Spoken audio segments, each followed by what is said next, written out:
If you maxed out all your tax shelters for 2025 and then beyond, how much would you be saving each year? And how much could that accumulate for you for retirement? I've done the math, so you don't have to. That and more coming up.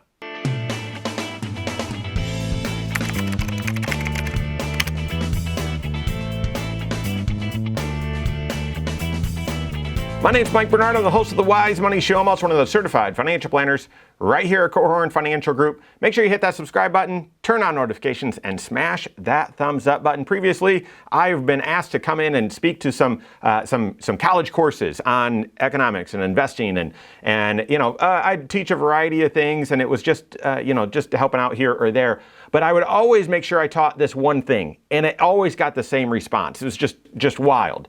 But I was showing the kids that were in college, so say 20 years old, 21, 22. All right, if you're working part-time and you invest, let's say $2,000 into your Roth IRA because you're able to invest because you've got some earned income. That $2,000, if you invested that money in the stock market, and let's say that market only earned, I think I would use a 10% rate of return. I'll use a lower number here in just a minute. But if it earns 10%, that $2,000 will grow to this in 7 years from now, and then this 7 years later, and then this 7 years later. And by the time you're in your late 60s, that $2,000, and I don't know, guys, I didn't do the math right here, but it's well over $100,000. And I point out, look at the power of compound interest, but combining that with proper tax planning, because in the Roth, that $2,000 growing to well over $100,000, that would all come out tax-free. Pretty incredible, right? And everyone gets super excited. Everyone goes out and hopefully works, but then starts figuring out how they can start funding a Roth IRA. And hopefully it builds some habits that will create some financial freedom for them for the rest of their life. And I can relate. As a kid, I would have those daydreams as well. Well, if I save this much and it is able to grow this much, how much could I accumulate out there in retirement? So if you're motivated by that too, I thought I would kind of dust off the calculator and do some math for you. Obviously, you can't do the math for your specific situation. That's why in this video, like every video, I'm going to tell you, work with your certified financial planner, because even if we do the math and it aligns directly with what you're capable of doing or what you're eligible for, if making these contributions to your retirement puts you off balance and off track in other areas of your financial life, then it's not a good idea. You've got to look at all 6 areas of your financial life, and this in particular, cash flow, present financial position. If you're funding a Roth IRA, but you're accumulating credit card debt, you're funding your Roth IRA from credit cards. You shouldn't do that. So it touches your present financial position. Certainly tax planning. Which tax shelters should you be using? Investment planning, how are you going to invest those dollars? What's that long-term rate of return or potential rate of return?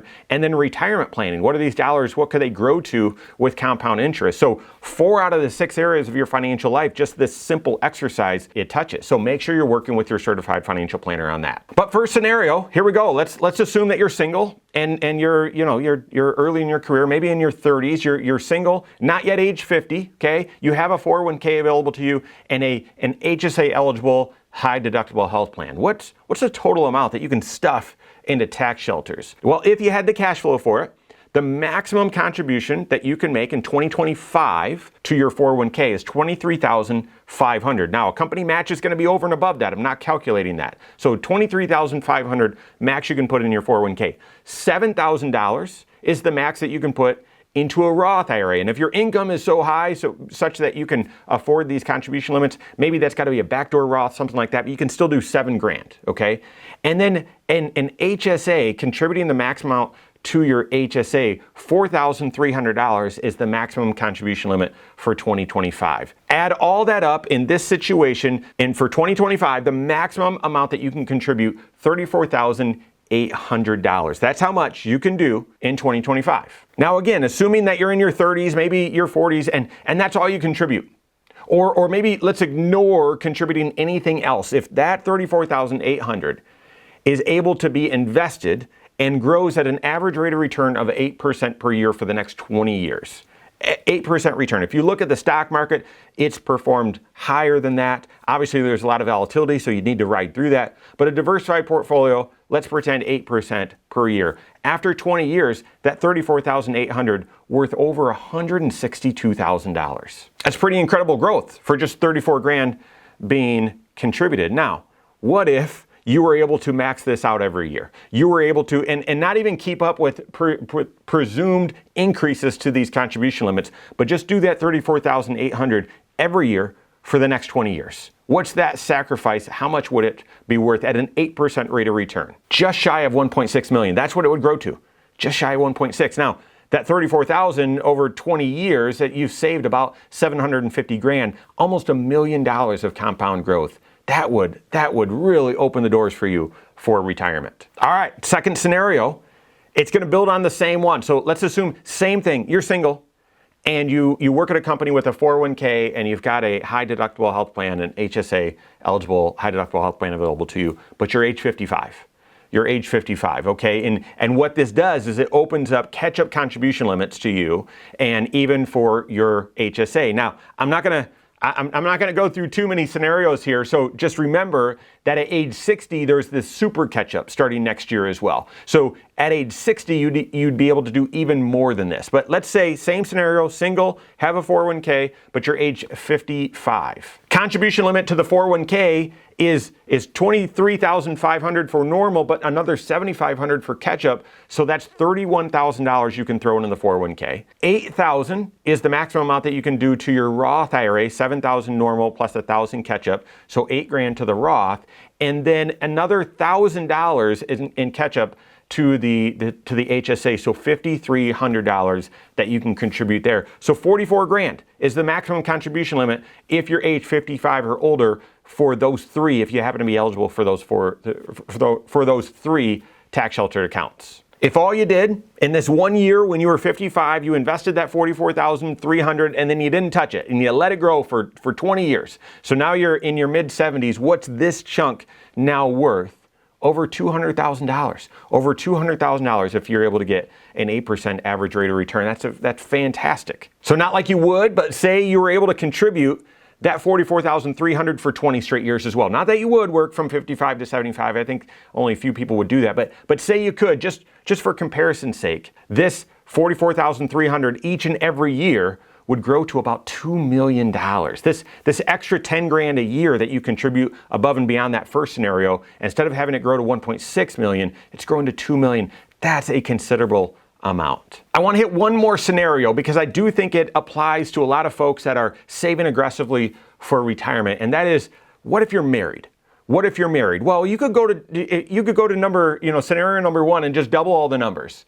And you each could contribute $23,500 to your 401k next year. You each could do $7,000 to your Roth IRA, and then you double that HSA number essentially for the family plan. And you just double those numbers. It works out fantastic. But I think more common when you're married, if you're both, even if it's just one of you working, or one's working part-time, something like that, I think it's more realistic to contribute the max, or try to contribute the max to one 401k, and then max out both Roths and max out the family contribution to the HSA. So if you were aiming for that, you could do more, and I hope you can, if it's within balance within all 6 areas of your financial life. But if you can, if you just do one 401k, that contribution limit, $23,500, you could each contribute $7 grand to your Roth, so there's $14,000.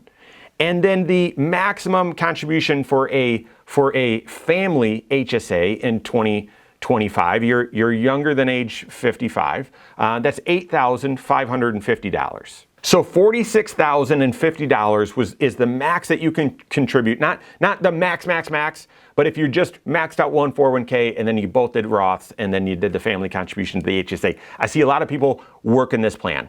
That 46 grand, what's it grow to in 20 years? $214,000, over $200,000, earning a compound 8% rate of return. If you were to do this, if you were to contribute the max to one 401k, both of you fill up your Roths and do the family contribution to the HSA every year for 20 years, $2.1 million. Earning an average 8% rate of return, hopefully that's realistic, stay in the course and being diversified, $2.1 million. So what's the right path for you? any one of those anywhere close, or what's the motivation, what's the vision that you need, along with the right tax shelter strategy and mixed within all 6 areas of your financial life? Work with your certified financial planner, see what the potential is for your situation, and get on track. Wherever you're at, start getting on track for that. So work with your CFP on that. If you don't have a CFP on your team, you can contact one of my team. Find us online, Korhorn.com. That's Korhorn with K, wisemoneyshow.com. You can find us there as well, or send us an email, info@korhorn.com. All right, there you have it. Go out and take your next wise step in your financial life.